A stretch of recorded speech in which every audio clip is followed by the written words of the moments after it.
We'll know in less than 2 hours if Benjamin Netanyahu was right to call a snap election in Israel. Nearly 2 decades after he first became the Prime Minister of Israel, Bibi taking what seems now like a mighty gamble, with early elections billed by pollsters as too close to call. The man who's held the top job the last 9 years on the trot, pulling out all the stops. First, flouting the ire of the White House with a speech before Congress to warn against a nuclear deal with Iran. Then, with Monday's last-minute vow never to recognize a Palestinian state. Many, in fact, calling this poll a referendum on Netanyahu.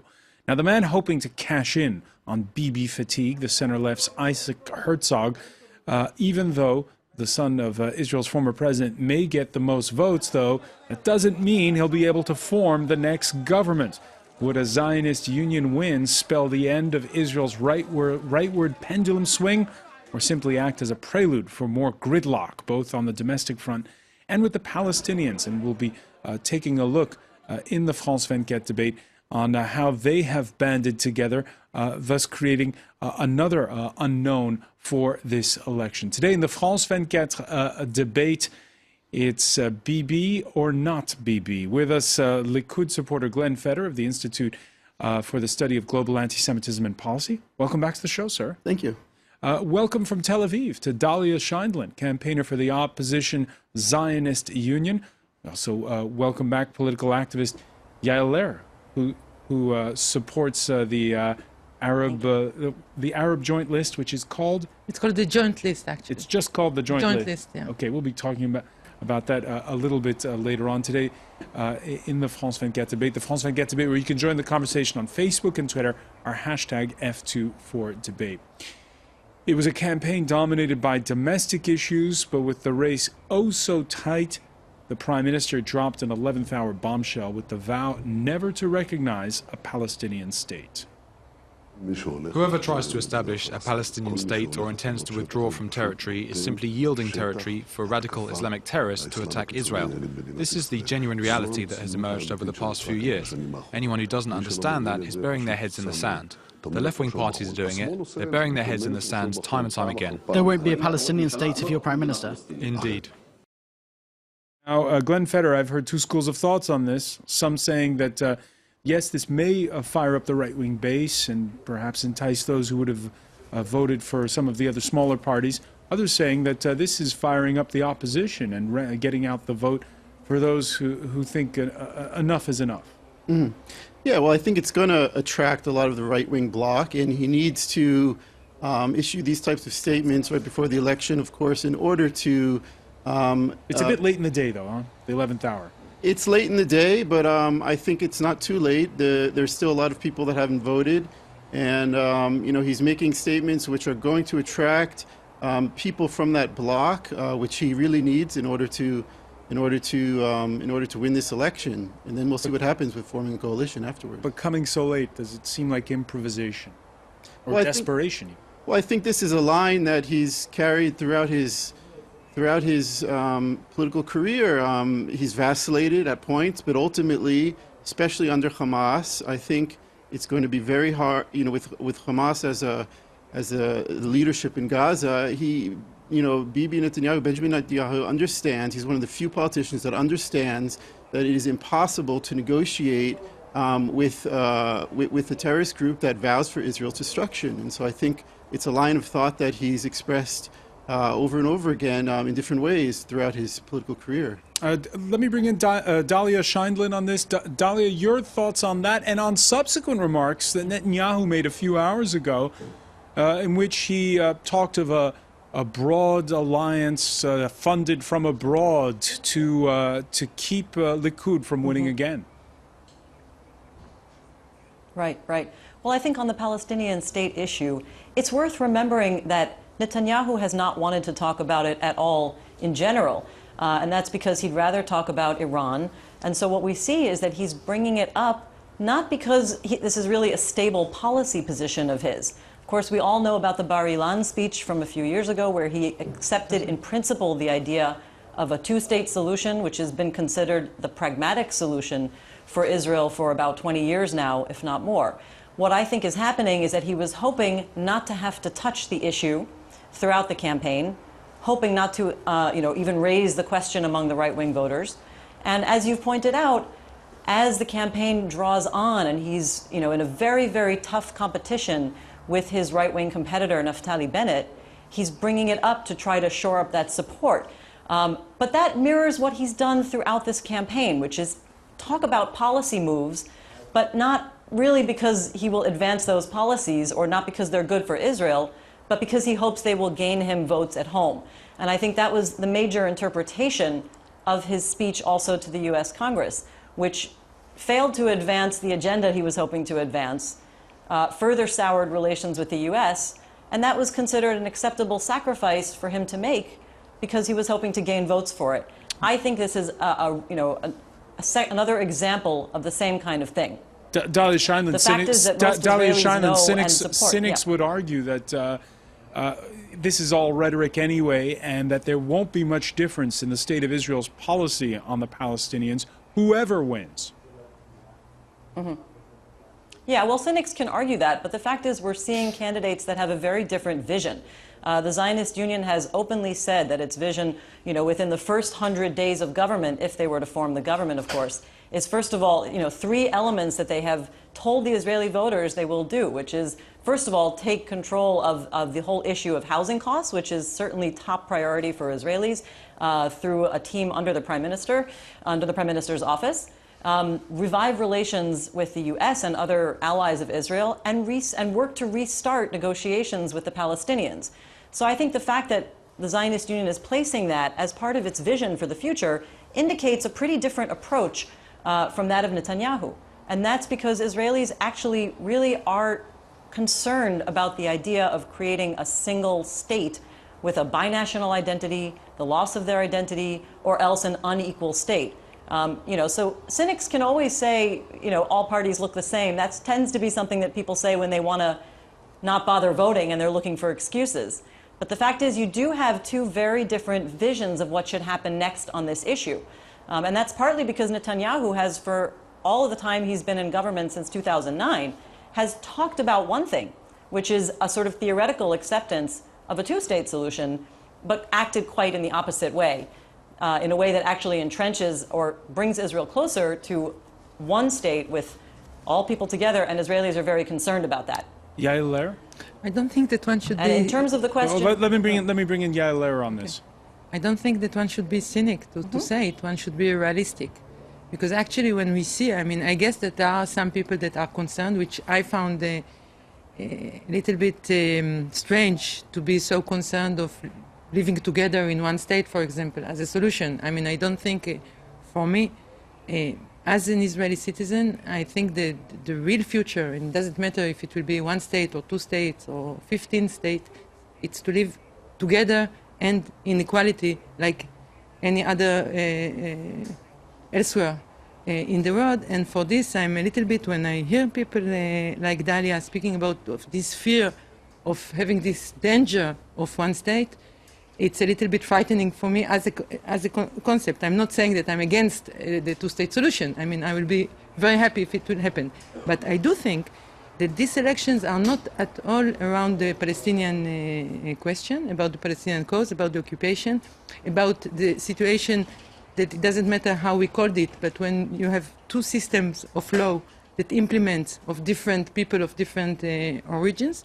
But we spoke, and it's also always a question why Netanyahu called for elections. We can speak about it later.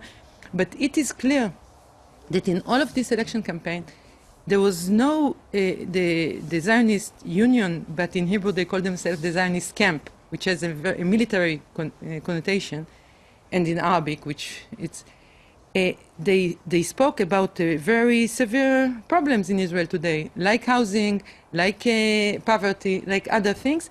But there was no discussion on the Palestinian issue. And furthermore, they were upset about Bibi going to speak in the Congress because of the impact on the relationship with the United States, but they were not arguing about his point of view vis-à-vis Iran, It's the same when Bibi attacked them a few days ago about Jerusalem. You are against settlement in Jerusalem. They say, no, no, we are for one whole Jerusalem. So this is for sure not the issue.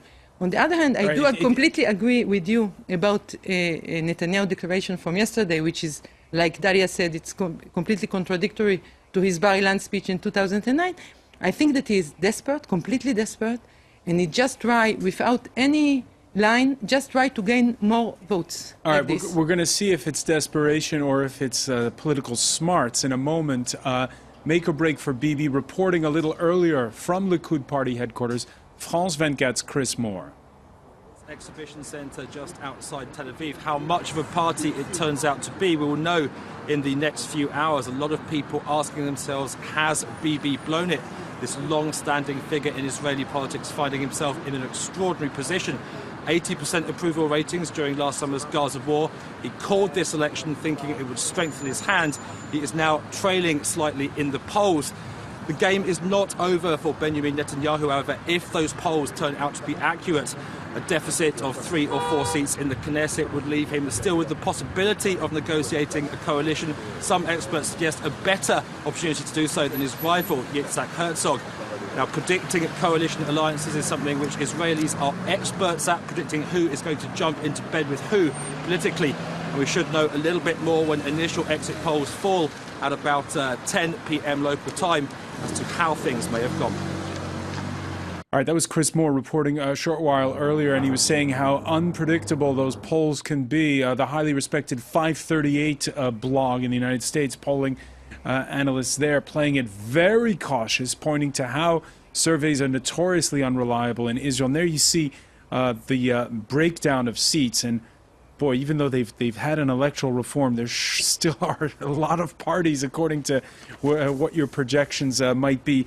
Let's bring in now Stephen Miller, who's been poring over the numbers for weeks. He's from Tel Aviv, a political consultant. Thank you for joining us here on France 24. When you look at the numbers, and again, the polls are still open as we speak, would you say that Netanyahu was right to call that snap election? Was it a smart move on his part? Yes, and I'll tell you why it was. The snap election was not in the context of the national election as much as it was the internal primary for Likud. Remember, we came off a summer operation in Gaza where the #1 issue was security for residents and for voters within the Likud party and outside of the Likud party. Every day that we left this summer, every day we got further away from this summer, the security issue became less relevant and voters forgot about it. So it was right for him to go to snap elections. Whatever the results are this evening, if he had waited another month or two, they certainly would have been worse. And yet, at the last minute, there he is bringing up the issue of the Palestinians, which did not figure on the campaign.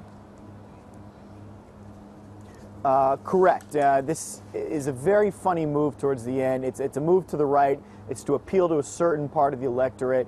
It's a day late and a dollar short. These issues are not the issues that are moving voters. Their campaign has been notoriously off message, pulled off message by scandals, by the U.S.-Israel conflict over the speech, which took several weeks of the news cycle.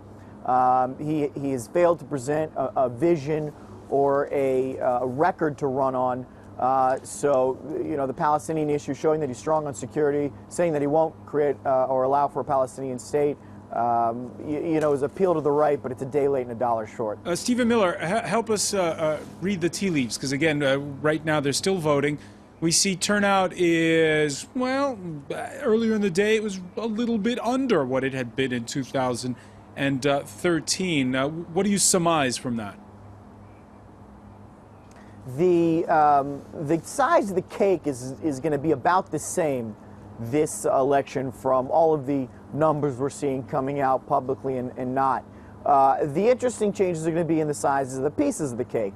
Reports amongst the Israeli Arab community of higher turnout yet to be sourced in a very credible way, but a campaign that has had more attention both financially and media and from within Palestinian civil society. So we should see an increase there, which obviously has an adverse effect on the makeup of the rest of the seats of the Knesset, as well as the work of outside groups amongst the center and the center left and the left to increase turnout in those groups. So I think the cake's going to be the same size. We've got to watch to see how it's cut. And it's too early to say who will be in pole position? Who will be, I'm sorry? In pole position to form the next government.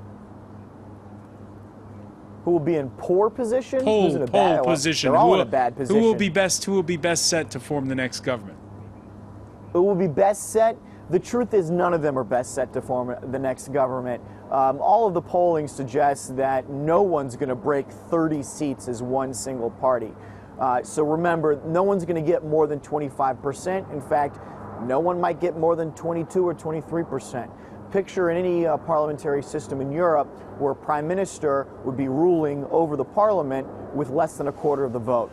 That means he's going to have less than the majority of his own governing coalition. So this is going to be a weaker government. You've got the rise of the middle, medium-sized parties. And so whether it goes Herzog or Netanyahu, which I believe it will go Herzog as far as the results tonight, it's going to be very difficult to form a coalition, and even so, one that is stable. Glenn Feder, have you done the math on this? Well, I think in terms of the voting numbers, it's true that we're very close to what happened in 2013. But remember, elections before that there was a much lower turnout. And generally, if you compare, Israel to the U.S., we're talking about. But there's been this electoral reform with a higher threshold for entering the parliament. We thought there'd be fewer parties and they'd have bigger blocks. But that's been a big change. Now it's at, I believe, 3.25, which is what forced three of the Arab parties to unite into a joint party, and that is going to be an historic change, I think, for Israel. If they ally with the Zionist Union, then the state of Israeli politics, I think, is going to be in serious danger, and so will the right in Israel. In the Likud party and the right bloc in general. So that could be historic, that small change which I think was ultimately a good change because there are simply too many parties in the But it is going to change the landscape. We're going to take a quick break. I'm going to put that possible change to our panel when we come back. Stay with us. It's the France 24 debate.